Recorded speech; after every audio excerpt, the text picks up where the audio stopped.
kembali lagi bersama aku, Mariasa.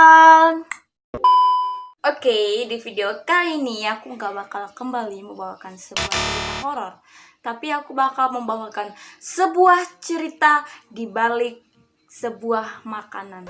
Maksudnya, gini ya, cerita di balik sebuah makanan. Nah itu dia, salah tadi. Oke. Kali ini aku bakal mengupas salah satu makanan yang sering banget orang Indonesia makan tapi nggak tahu sejarahnya. Ayo, siapa di sini yang pernah makan cakwe? Kalian tahu cakwe nggak, Mo? Itu loh roti goreng yang panjang, dan kalau sebelum digoreng itu rotinya harus ditumpuk menjadi 2 bagian, baru ditekan pakai sumpit biar nempel. Bukan nempel, tapi biar nyatu, terus baru digoreng. Nah, khusus tempat aku tinggal, cakwe ini dimakan bareng sama kuah kental manis yang berasal dari tepung kanji, bukan susu kental manis. Dan di dalamnya itu diisi oleh itu apa namanya, kacang hijau yang setelah dikupas, baru dimakan bareng cakwe. Nah, kalau di daerah aku tuh nyebutnya bubur gunting. Ini tuh makanan khasnya orang Tionghoa di daerah aku, daerah Singkawang. Nah, kalau misalnya orang Tionghoa sendiri menyebutnya, orang Tionghoa bagian aku ya, orang Tionghoa Singkawang menyebutnya itu Liu Teusan. Betul gak sih, Mo? Kalau aku salah penyebutan, boleh dong komen di bawah aku salah di bagian mana ngomongnya, oke? Selain diolah menjadi bubur gunting, ternyata cakwe juga bisa dimakan langsung menjadi menu sarapan orang-orang Indonesia. Makan cakwe didampingi dengan kopi ataupun teh hangat di pagi hari. Beuh, mantap lah, Mo. Nah, kalian sadar nggak sih, Mo, kalau cakwe yang sering banget kalian temuin, bahkan kalian bisa buat sendiri di rumah, itu punya kisah inspiratif dan memiliki kisah inspiratif dan tragis tersendiri. Nah, seperti apa sih kisah inspiratifnya itu? Oke, langsung saja kita ke ceritanya. Let's go.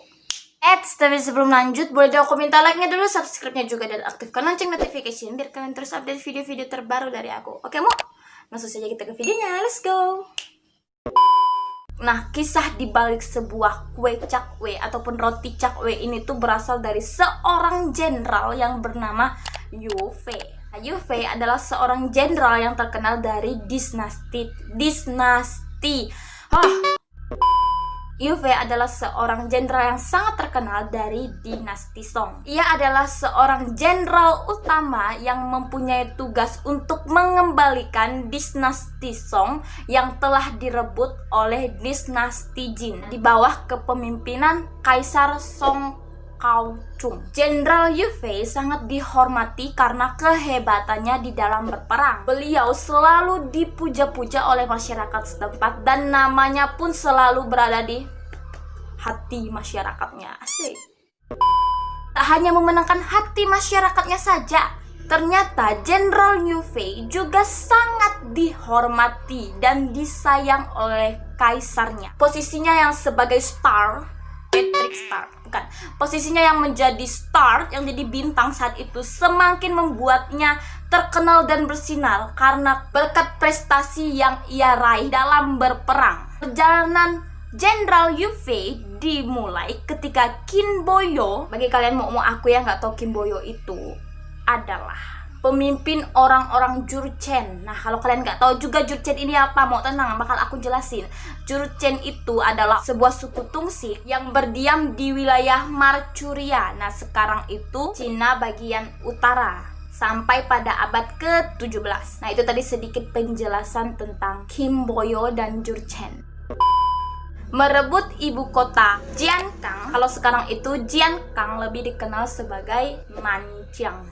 Kalau misalnya aku salah dalam penyebutan nada, mohon maaf ya, mau aku bacanya sesuai dengan lidah. Aku mengkondisikan lidah aku.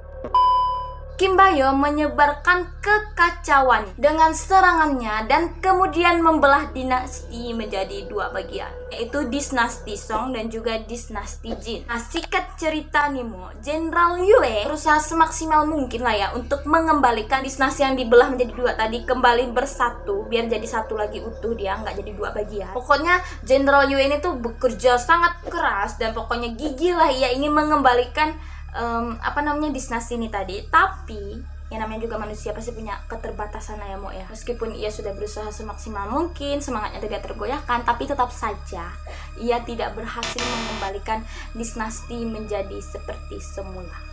Nah, tidak hanya terkenal jago dalam bidang peperangan, ternyata Jenderal Yue juga dikenal sebagai sosok pria yang murah hati. Setiap kali ada rekan jenderalnya yang meninggal atau tewas di dalam pertempuran, Jenderal Yue rela mengadopsi setiap anak-anak yang ditinggalkan oleh rekan jenderalnya yang ketika tewas dalam medan peperangan. Sosok pria yang sangat mantap. Tak hanya itu saja nih, beliau juga kerap mengunjungi prajurit-prajuritnya yang sakit dan dipercaya nih Mo, berkat kemurahan hatinya yang begitu mulia, tak ada satupun korban yang meninggal diakibatkan wabah malaria. Wabah malaria yang menyerang atau melanda kawasan Quanlin. Quanmin, maaf suamiku.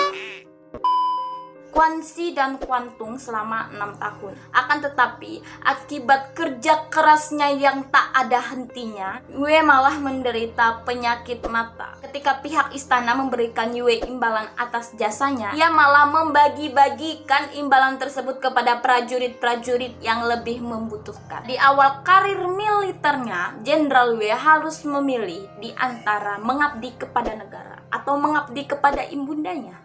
Jadi ceritanya ibundanya Jenderal Yue ini tuh sedang sakit. Memang ya, didikan ibu itu sangat berpengaruh kepada anaknya kelak. Kenapa Mo? Walaupun sedang sakit, ibundanya Jenderal Yue malah menyuruh Yue untuk kembali mengikuti perang dan mengabdikan dirinya kepada negara.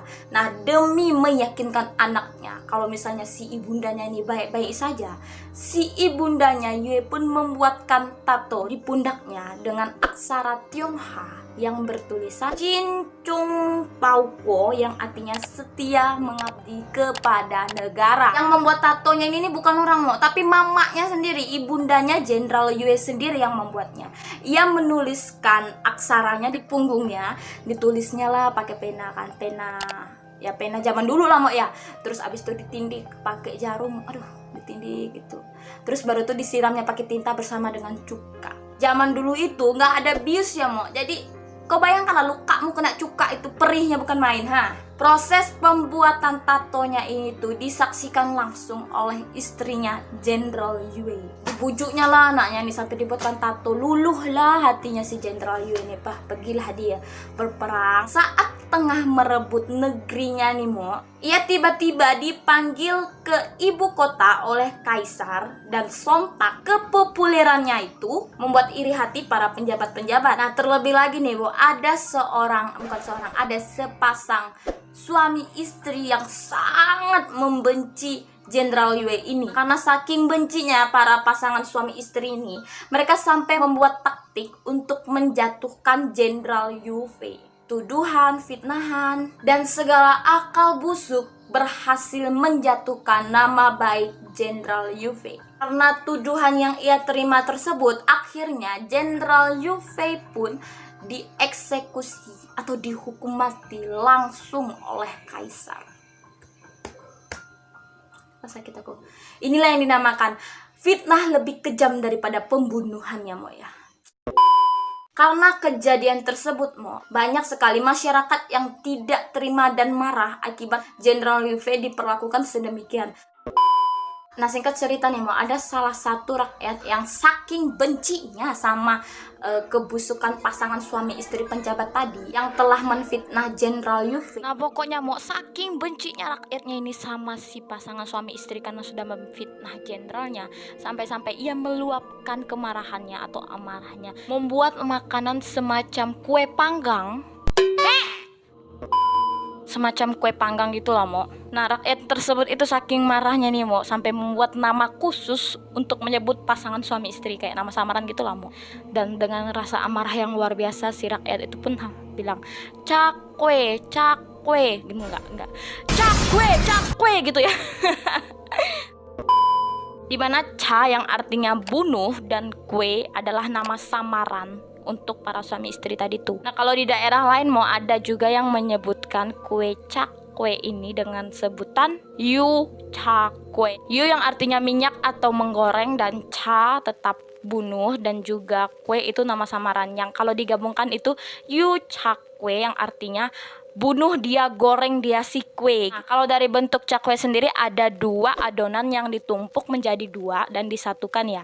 Ternyata ada artinya loh, Mo. Nah, tumpukan yang pertama itu melambangkan satu tubuh si suami penjabat dan satunya lagi melambangkan tubuh si istri penjabat. Baru tahu aku, Mo, sudah sekian lama makan cakwe ya. Pasangan suami istri penjabat ini sangat dibenci pada saat itu. Kaisar pun membuat patung besi para penjabat yang bertekuk lutut di makam Jenderal Liu Fei. Oke, segitu dulu video dari aku. Gimana mau cerita tentang makanan cakwe hari ini? Nah, bagi kalian yang baru pertama kali dengar cerita cakwe ini, boleh dong komen di bawah, kasih komentar kalian untuk aku cari sejarah makanan apa lagi. Oke? Segini dulu video dari aku. Jangan lupa untuk klik tombol like, comment, dan subscribe, aktifkan lonceng notifikasinya biar kalian terus update video-video terbaru dari aku. Oke, dan juga boleh share video ini ke media sosial yang kalian punya agar teman-teman kalian tahu apa yang kalian tahu. Oke, mau see you next video. Bye.